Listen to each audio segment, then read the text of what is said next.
yesterday. For those of you who were able to join, we're going to talk to two distributors, one from Canada and one from Germany. And now I'm going to bring on stage. This has never been tried before. Never been tried. I'm going to get a manufacturer, a distributor, and a retailer on the same stage. There's going to be a fight. It's going to be a fight. It's going to be a great show. All right, team, if you want to come up, I'll introduce you. If you all want to walk up here, I'll introduce you once you sit down, because there's 4 of you. Chris, thank you for joining us, Chris. Hey, Ben, thank you. Colleen, thank you very much. Hey, Mitch, okay, all the way from Australia. Okay. Give me a welcome for them. Thank you. Chris, you seem so far away. Okay. Mitch, I'm going to start with you. Sure. Just because you have come the farthest, except for Jillian from South Africa. I don't know, between the 2 of you. Can you just tell us a little bit about yourself and Barbecues Galore and what you do? Yes. Yeah, great to be here. I had to tuck my pet wombat into bed before I left Australia. So, yeah, it's really hard to be here so far away. So, Barbecues Galore in Australia is a national retailer. We sell experiential barbecue outdoor products, which allows you to bring people together around a barbecue and communicate and have really great experiences. And so that's the dream that we sell. And what we do in terms of being able to deliver that is we work with a number of manufacturers, a number of distributors to be able to let the consumer have that dream at home. Experiential barbecue. That's right. Okay. We'll get more into that later. I want to know what that is. Back to back. Colleen, this is the second year you've joined me. Thank you for your commitment. Oh, you're welcome. Thank you for having me back. I can't believe you did. Yes. Can you tell us, you're the sole manufacturer on here. The sole manufacturer on here. Tell us a little bit about just your company and what you do, please. So we're a manufacturer of heavy-duty truck component parts, so different pieces that go on the big 18-wheeler semi-trucks. We're based out of Texas. So we're in business here in the U.S., Canada, Mexico, Latin America, primarily. Excellent. All right, Ben, short drive for you over here, but can you tell us a little bit about your background? Yeah, so I lead vendor relations for Werner Electric Supply. We're a regional electrical distributor from Wisconsin, so close to home. Been with the company 16 years, and we cover general electrical supplies and automation products. Nice. And Chris, somehow, I have a marketing person on my stage. I don't know how that happened. You tricked me. I know you have a fondness for salespeople too, and we're going to get into that later. Fondness for salespeople. Tell me a little bit about Valin and your role, please. Absolutely. I work for Valin. We're a distributor of industrial products, safety, metalworking, MRO solutions. We have businesses in U.S., Mexico, and Canada. We service the indirect products that many of our customers purchase to make their products, right? So customers like Nissan, Raytheon, very large manufacturers, we go on site often, take over their procurement of the indirect materials, and support their business as needed. We have over 14,000 suppliers. Yes, I will say that again, over 14,000 suppliers that we manage, which is always a challenge. I'm the Chief Marketing Officer, and I have responsibility for product, which is rebates are managed through the product team. Excellent. Still don't know how you got on stage, but that's okay. Each of you, I've spoken to each of you before today and last night as well, over a couple glasses of wine, but we all talked about rebates, and each of you had a different definition of rebates, and each of you communicated different definitions. Now, everything's a rebate for us. We're the rebate management platform, but everything's a rebate. No matter what you name it, it is a rebate. So let's first start with the one manufacturer. Can you talk a little bit about your rebates and your rebate challenges, please? Sure. So we have a variety of different rebate approaches. You know, we have your standard growth, volume, loyalty ones. We also we call them point of sale rebates. They're a spa, essentially. We have rebates direct to our B2Bs. We have rebates with our actual end customers that we don't actually sell product to directly. So we have a variety of different programs, and each come with their own terms, conditions, nuances, relationships, and data. So there's a whole lot of complexity and variance across the board. Okay.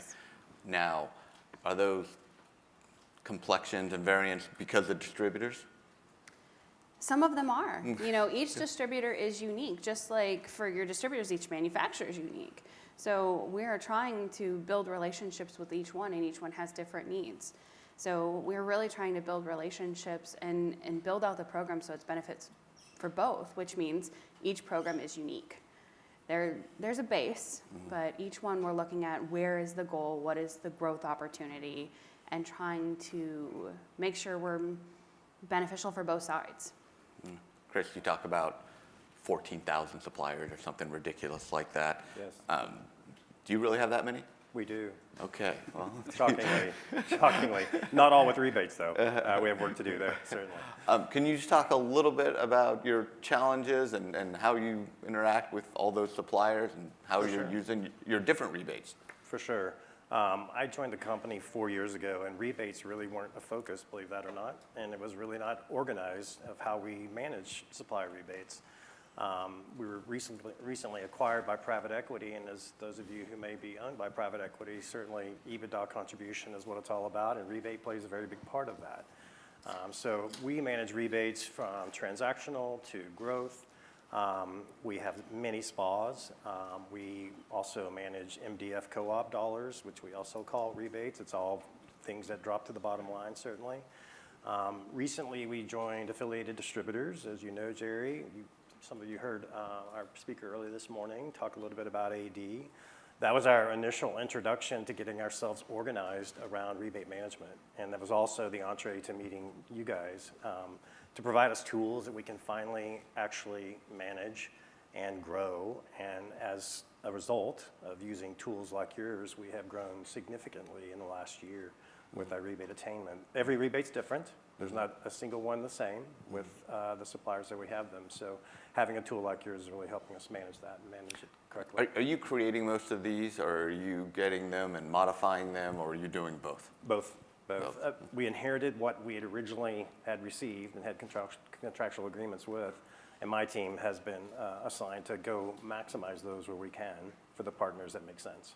Okay, all right, cool. Ben, electrical industry, lots of spas, still a rebate, lots of rebates. Can you just share a little bit about how you started with rebates, how they've grown, and then maybe how you're interacting with your suppliers? Yeah, absolutely. So I spent a lot of time in my career actually managing the pricing and purchasing team. So I kind of came up in the spa world, and it's a massive undertaking for anyone who deals with them, manufacturers and distributors alike. So main challenge there with spas for us has always been the collection and the reconciling of the discrepancies. It's just a brutal task that our pricing team goes through on a daily basis. So. Daily basis? Yeah, daily. Okay. And then is the daily basis internal, or are you working with your manufacturer or supplier, or what's? Yeah, internal, collaborating with suppliers to understand where the discrepancy was and how to reconcile for our finance team. Okay. Mitch. Yeah. Let's talk. You have a lot that go straight to your manufacturer. You have some that go through your supply or your distributor. You have a combination of all the above. You shared with me last time we spoke. Yeah, that's right. Early in the evening last night. Can you just talk a little bit more about those? So as a vertically integrated retailer, we source product from factories in Southeast Asia and directly ship them to Australia for sale. And one of the things that was inherent in our organisation is the level of maturity around the negotiation of terms with our suppliers was quite low. And really, we're dealing with PDF documents, we're dealing with Excel spreadsheets to manage those arrangements, and you're talking millions of dollars of terms, all held in some Excel spreadsheets that rely on humans to actually update them and decide whether they want to have a tough conversation sometimes with suppliers, and whether that tough conversation is a behavioural aspect where they pull from it or they go deep, it's really up to the individual. So having a platform like Enable, which is data-driven, takes the human element out and their biases around that conversation and says, and it's transactional. You've got an arrangement, you've got data, and you've got an invoice or whatever it is. So for us, moving from Excel spreadsheets into a platform like Enable has been really compelling and lifting the maturity in terms of how we go to market with our arrangements with our suppliers. And do you think you've had collaboration is key with suppliers, as we've heard everyone talk about? Are you having better, more often, worse, all the above? Look, it's a really funny question, right? Because we're actually gaining more from rebates now than we ever have before because we're lifting the maturity. And the conversations are better now because you are having those conversations with data rather than just an individual trying to hustle their way to a good arrangement or not hustle their way to a good arrangement, depending on the individual. So, yeah, the relationships are better and we're incurring more revenue from our rebates as well as we grow our business with those suppliers. So a couple of people spoke yesterday about consolidation of vendors. We've done that as well, and we're giving more to those that support us as partners. We have the relationship with the end consumer, and that relationship is something that is valuable to the suppliers. So we're leveraging that relationship in a more authentic way. How many different rebates do you think you have? Oh, well, after Andrew's presentation yesterday, I didn't realise how many rebates we actually had. So, yeah, it's opened my eyes to we've probably got a lot more than what I realised. So, yeah, probably about 15 different types. Wow, amazing. So I'm going to go and do an audit. We have a system to help you with that. Oh, sell me. Colleen, I saw you shaking your head, the spreadsheets, the suppliers, the consolidation. I know we've spoken often, and you were in the cab. Thank you for your participation, and you had really good feedback there with Shannon and a few others. Can you just share some of your experiences? I mean, spreadsheets, they're a very powerful tool, but it's also, there's so much information that's stored in a spreadsheet if you don't have a management system. And the spreadsheets themselves, they're complex, they're complicated, there's formulas all over the place. And when we use them, I would send them out and I would look at the person and be like, do not break my spreadsheet. Like, I do not have time to fix it. Or I would send them a copy because I don't dare send them my copy. And then you also have, are they looking at the most recent one? Did you make any changes? Were there any updates? And that's, for us where a lot of the discrepancies and differences came back is, well, that one is from 2 years ago. That is way old. Everything has changed, the parts, the pricing. So making sure that things are current, just the formulas and, having everything all in one place. It means that that's the true north. That's the actual information.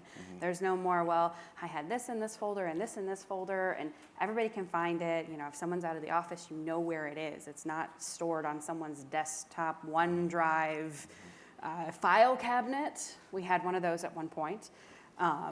So it's just kind of all of those struggles with spreadsheets and paper. It just kind of makes it a challenge. And who was it you were sending the spreadsheets to? Was it those terrible salespeople? No, not my sales team. No, they would come with napkins with deals written on them from their steak dinner and say, hey, here, can you pay this? And I'd be like, you wrote it on a napkin. There's a stain on it, and this is what you give me.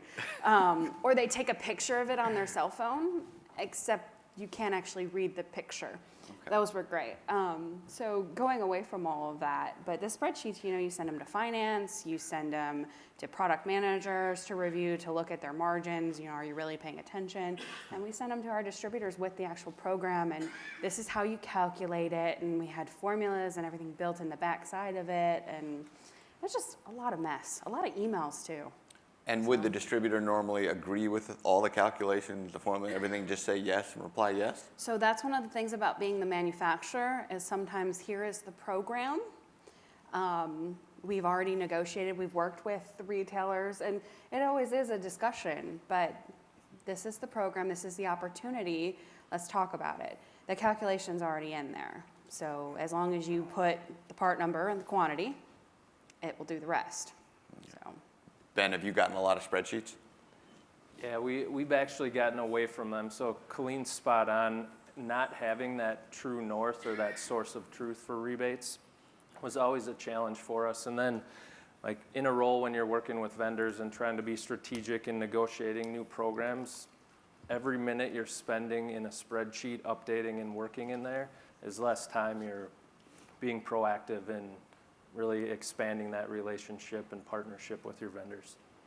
So, Chris, how many spreadsheets do you have for 14,000 suppliers? Oh my gosh, way too many, as you might imagine.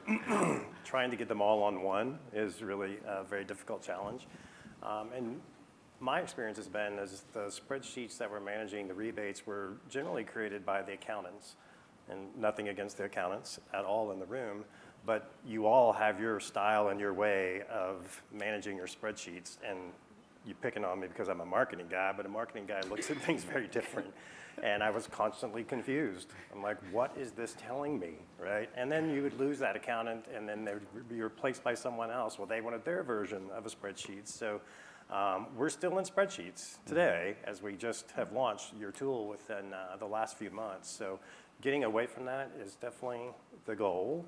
The supplier, back to I think Colleen's comment, often the supplier gave us the program, we loaded it up into the spreadsheet, and we started managing the data accordingly. We've gotten a little bit smarter because we know suppliers want to grow, especially coming out of COVID, right? There was a big opportunity, I think, for the distributors to negotiate different types of deals. So we've had some great success in negotiating growth rebates in the last year to year and a half. That really is a game changer for us. Okay. Spreadsheets and growth is such a topic. Where's Sean, my gazelle? Does anybody, I want to pause here. This is a very important part. Does anybody have questions besides Shannon that wants to talk about this? I see, Southwire and Schneider Electric, a bunch of distributors in here. Angela, hello. Does anyone have questions on this before we move on? There's Sean. And Reggie. Quiet room today. Wasn't quiet at the Marriott bar last night. I don't know what happened. Going once, going twice. Okay, Ben, let's start with you and the distributor. The biggest challenges you're facing with rebates, and again, everything's a rebate. Everything's a rebate. The biggest challenge that you're facing that you see, not just in your team or your company, but the industry as a whole that you'd like to. yeah, I'd say one thing we're definitely dealing with is visibility. So how do we give the right visibility to our finance teams on the earnings projections for the year? How do we give the right visibility to our selling team so they can understand when there's discretionary opportunities, where to drive that spend that'll return the greatest incentive back for our company? So it all comes down to visibility and having a good system that provides that. Do you think many of the rebates you're getting, necessary evil, wish you can change them, have no input into it from the manufacturer? I'd say it's a little bit 50-50. So we're also an AD member, and AD negotiates those rebate programs on our behalf. So we don't have much influence there. I'd say they're not overly strategic and focused on certain products. They're kind of a basic base and growth program. Other programs, yeah, we really try to focus on that collaborative win-win situation. We talked and heard that a lot these last few days, and it's huge. You need to really understand where the opportunity lies for both parties to come up with the best agreements. That you're vertically integrated, so you're going to these suppliers. How has that conversation changed? It's not a necessary evil anymore. Now you're growing with it, right? And it's great. What are the new ones like? Look, I spoke earlier about rebate maturity, and we're still on the journey there. So all of our challenges are around the negotiation and getting our team to actually think about rebate as a lever and a tool to help both sides. So growing the business for the supplier with us, and also fractionalising costs as that growth happens. And utilising rebates is a great way to have a win-win scenario for both, so that as we grow their business with us and we get skin in the game with our suppliers, and they get the volume. So suppliers always want volume, they want units, and we want to make a margin on that, and they want to make a margin on that. So as it grows, we should both share in the spoils of that. And rebates for us is a really good tool. So our challenge, though, is the negotiator in our business, using that as a lever. So that's something that we're on the journey, and Enable has actually brought it to the surface. So we've moved from spreadsheets, which is a finance thing. So if it's got a cell and it's got a number in it, it must be a finance problem, obviously. Everyone in our organisation now is moved into a platform. They go, okay, I can see tangibly what's on the table for me as a negotiator. How does that change now? It's the collaboration, we talk a lot about collaboration, not just internally, but with suppliers now? Correct. Are they like, you're strange, what are you talking about? You know, even different teams, the finance team, the procurement team, the buyers, and then your suppliers. So the platform has actually busted the silos a little bit. And, a few people spoke yesterday about cross-functional collaboration. The platform has actually helped us to do that. So rebates isn't a spreadsheet now. It used to be. So rebates was a finance problem, even though it was a negotiated outcome from a category manager or the merchandise team. So it's their problem. But we have an integrated platform that everyone can see. So as a lever, as a collaborative tool to have conversations with our suppliers, I spoke before about us gaining more revenue or other income through volume. So we're earning more out of it and having better conversations with the suppliers because it's there, it's data-driven, it's not a hustle. Yeah. So that's the change. Very cool. Chris, I'd like to go back to you. I can only imagine when you came on and you have 14,000 suppliers and then the people managing them. So can you talk a little bit about the silos internally and then how the collaboration went or how it's going? I know you're in the middle of this with all those suppliers. Yeah, we're evolving, no doubt. Of those 14,000, there's only 300 that have rebate programs in place. So some of the challenges have been who owns the negotiations, who owns the reporting, et cetera. So you have accounting, you have finance, you have procurement, you have product, all rowing in different directions, frankly. Now that we have collaboration tools, we're all rowing in the same direction, which is great. The company's actually seeing rebates as they should. It's a big EBITDA contribution. I heard numbers yesterday that it could exceed 100%. I think at dinner last night, 400%. We're not quite there yet, but we have improved, and we're on that journey, certainly.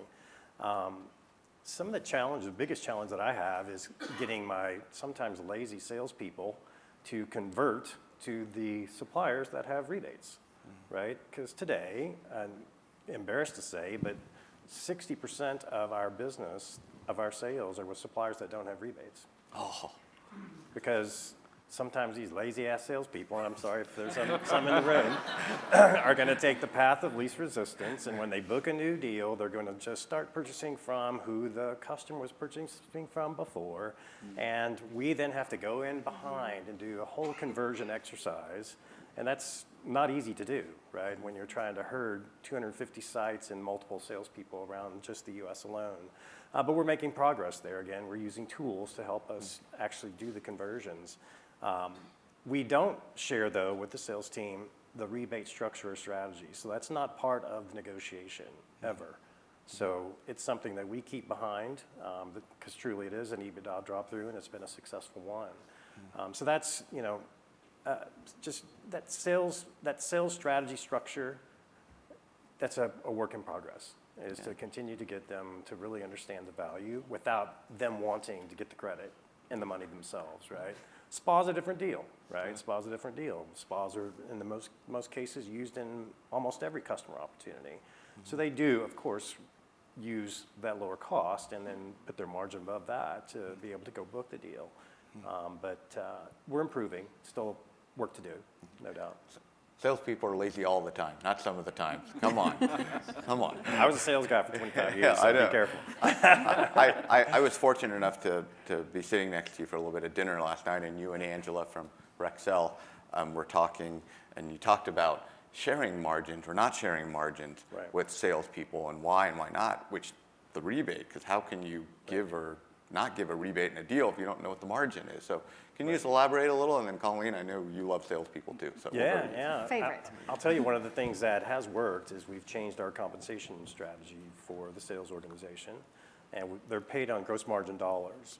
So now we're paying them a higher percentage on the core suppliers that have rebates and a lesser percentage on those that do not. So it's really helped us change their mentality, and again, to help this whole conversion process become more lucrative for us all, because the drop through, obviously, as we all know, can be significant. So we don't show them anything.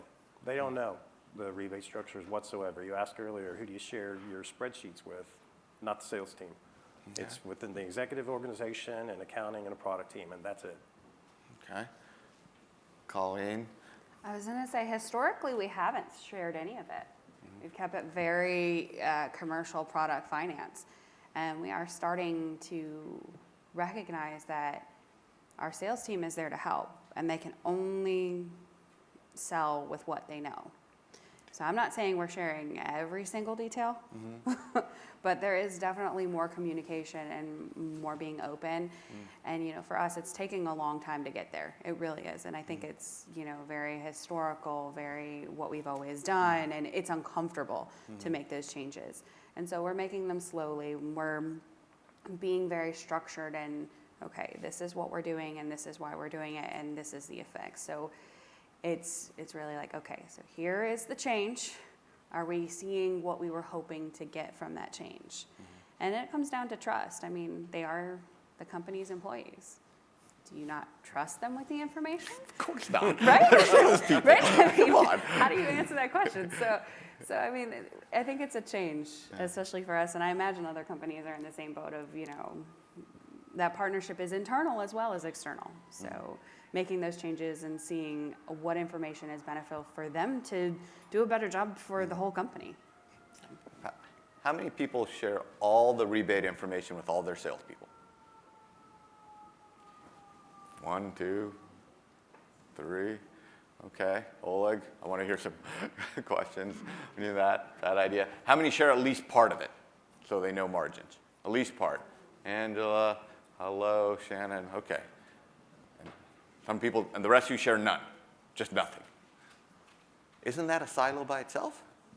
Yeah. Isn't that just a silo and stops the collaboration there? You have to define what a salesperson is, right? Is it the transactional guy, or is it the regional sales manager, is it the divisional sales manager? That's right. Sales process, and I think everyone is probably a little bit Yeah. frontline salespeople.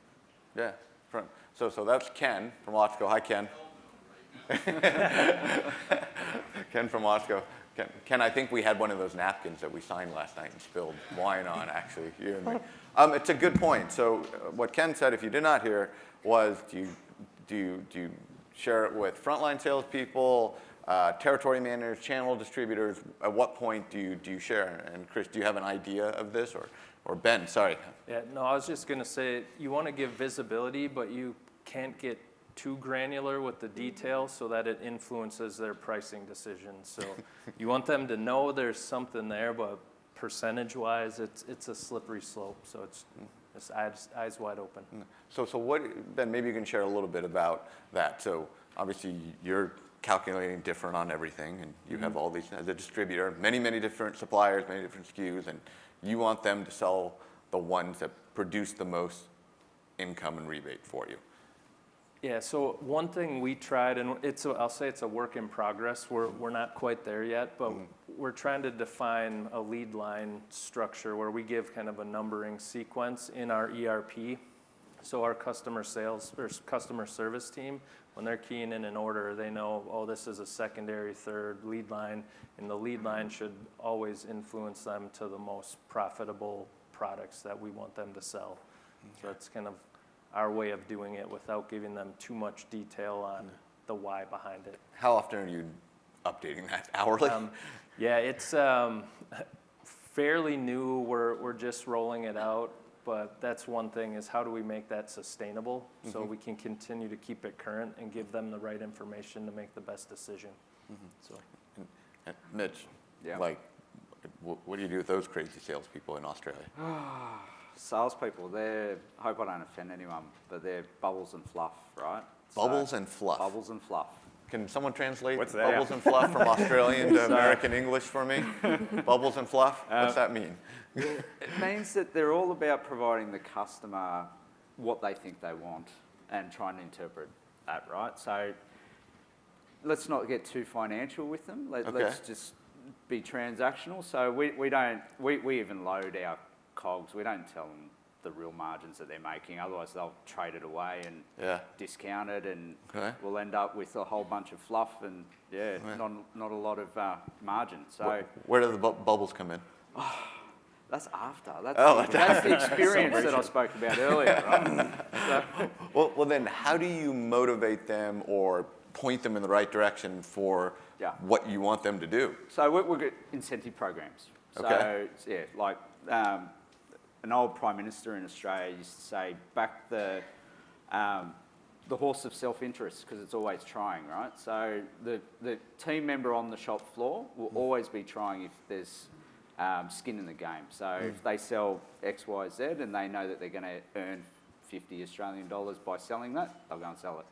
Okay. Right, so it's an incentivised program, and we use rebates now as an incentive back to our vendors to help them in terms of the brand articulation to the customer as well.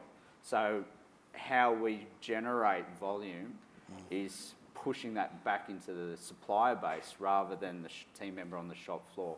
So they'll earn some money out of that, and happy days for them.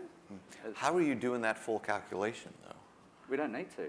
Okay. We don't need to. Sure. The accounting will take care of itself at the end of the day. So as you invoice your consumer and all of that goes through your point of sale, it'll all just happen. In the background, though, how we load margins with, what would you call it? Compliance factor, maybe? Yes. So an accounting number that whittles away, and we keep that as upside in case we do need to go more aggressive in terms of our promotional mix as competitive behaviour changes. And we all understand that the macro environment is changing in a number of countries at the moment. So promotional activations are becoming more aggressive. So that's kind of how we protect the P&L that way, so that the bubbles and fluff don't get spent away on a transactional level. Yeah. Ben, there's no bubbles and fluff with you, I know. But you have a document and you have a process. Do you keep a little extra, margin and security? And where do you store all this, and how do you keep it up to date?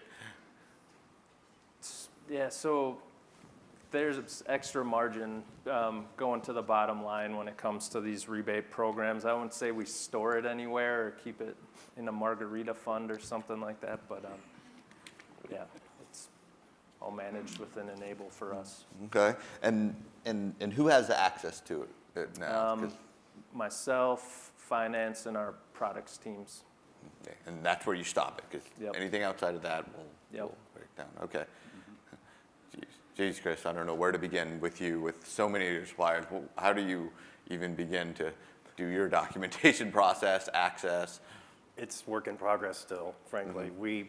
I really got a lot out of the conversation earlier today around data management and the challenges that we all have with managing our data. Certainly that is a big challenge for a company like ourselves that has been pulled together with multiple acquisitions coming together, different ERP platforms, and I'm very proud to say that we're finally in the US on a single ERP platform, so we can now start to store the information correctly.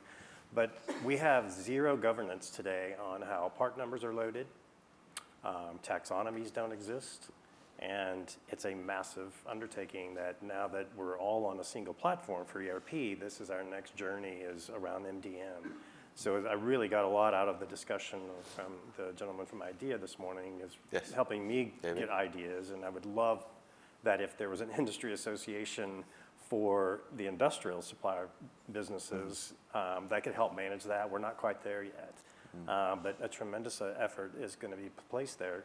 As I've shared with you, Jerry, we can't take full advantage of your tools because I can't manage still today at a category level to make decisions. Yeah. And that's very unfortunate, but that's something that hopefully within the next year we can be able to negotiate better rebate agreements with those suppliers that we're going to drive and really force the sales team to go sell. Today, people can enter kind of anything they want, and it gets categorized any way that it wants, and there's just no governance. And when you have, again, over 250 sites where every site has a buyer, Yeah. they can load the same 3M earplug Yeah. any way they want. Okay. So getting that data organized is going to be a huge, huge opportunity for us. How many people have two ERPs? Two ERPs in their business?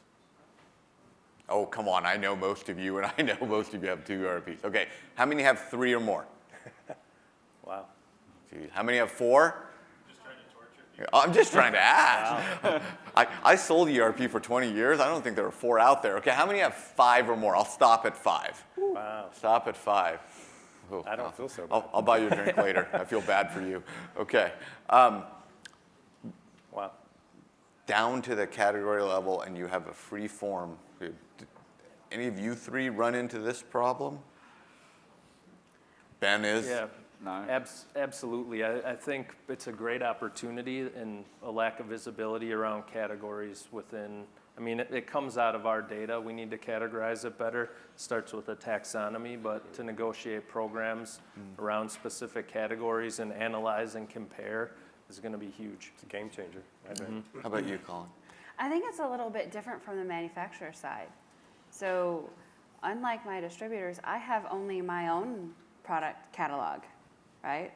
And we are now in one ERP. Hear that? Yeah. Right on. So, I mean, and we've spent a lot of time with our product catalog and making sure it's categorized exactly as I want it. So I only have one catalog that I have to load in, and it's my data, it's my products. Now, we did have a little bit of a challenge as the distributors are communicating back to me, you know, because of course they take my part number and they change it and alter it and do all of these things.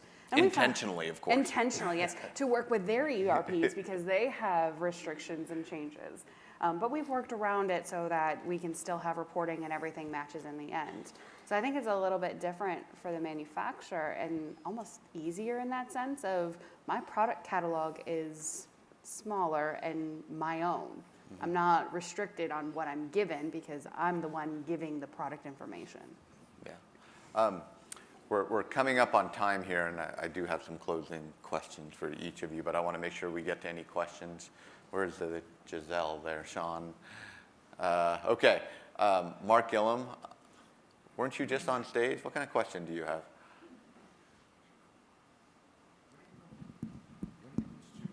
Information about rebates with the sales team. How important do you think it is to tell them when there isn't a rebate? I only heard half that question. Did you? Any of you all I hear? didn't hear.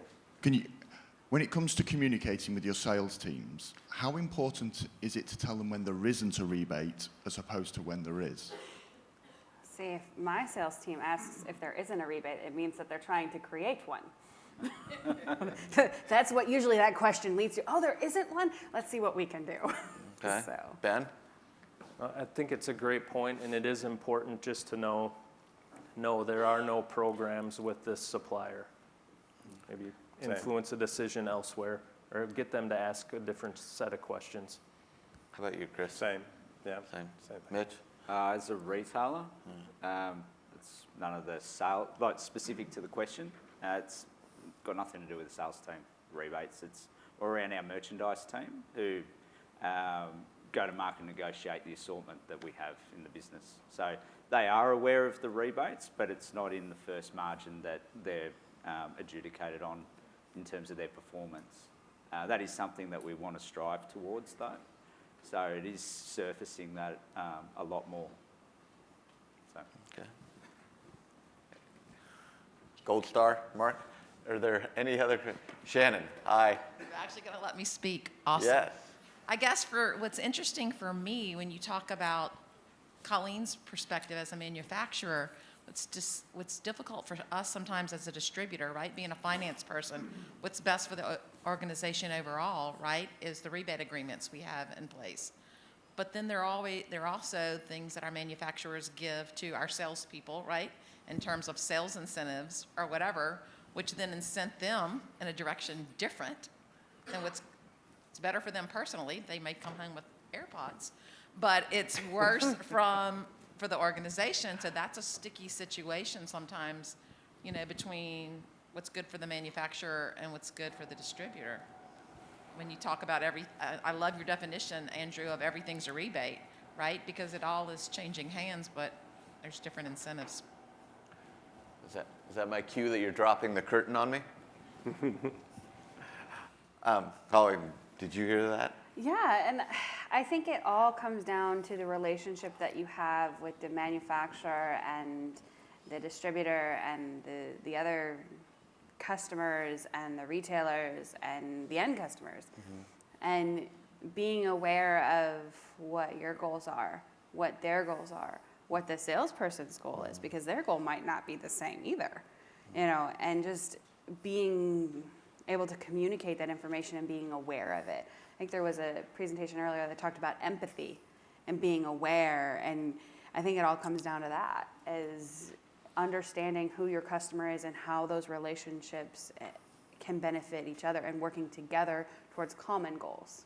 Because we're always going to have differences in what we're trying to do. That's business.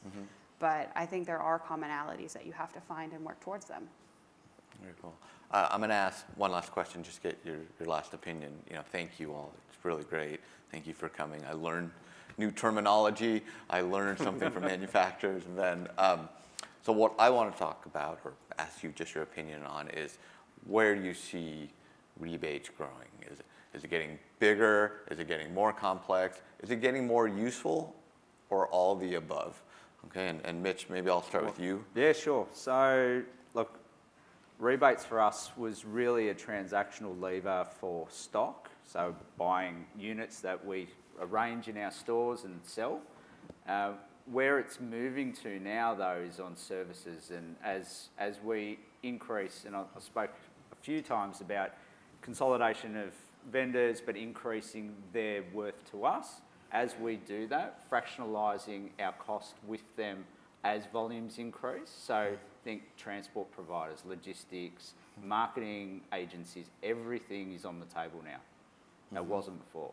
So rebates is absolutely moving to being a really key part of how we curate our relationships with our vendors and also with our customers. We're also a wholesaler. And as a wholesaler, we can use rebates to drive volume and behaviour for them as well to do more business with us. So yeah, it's a really key point now. Yeah, thanks, Mitch. Colleen? For us, now that we've been enabled for a little bit, we actually have some data, like some year over year, we have able to get that information and to bring actual insights into our programs and, is it working the way we thought it always did? And being strategic and really reviewing those programs and making sure that the benefits that we're hoping to see, we're actually seeing, and that the customer has those benefits as well. So that's a very strategic kind of point of view. They're not going to be across the board. Every single person's going to have them anymore. It has to be dialed in. And, you guys talk about, limiting your vendors. Well, we only have so much supply and so much demand. So we also have to do the same of start to review our suppliers and making sure that we have great partnerships with them. So it goes both ways. Very cool. Thank you. Ben? Yeah, I see we're short on time in a hungry room full of people. We're holding back from lunch. For me, the answer is yes to all of the above. They're going to be more important than ever. Having strategic trading programs is how we're all going to win together. Chris will definitely take up the rest of the time. No Go problem, ahead. but short and sweet. Very important, and to the point that now that I go to board meetings with a new private equity owner, the only thing they want to hear from the marketing guy, how's your rebates doing, right? Are they growing? That's it. They don't want to talk about anything else. So thankfully, I have good stories to tell. And I'm finding, and I shared this last night as well, is that now the business is coming to me more to help bail them out for bad debt situations or inventory obsolescence write-offs. It's like, I'm now the honeypot, right? So, but that's all good, man. And we're very excited about the tools now that we have engaged with you to help us really maximize those opportunities. I hope you've all enjoyed this. I hope you got it back. I know they are around and available to ask questions. I am here. Let's give them a round of applause. Thank you all very much.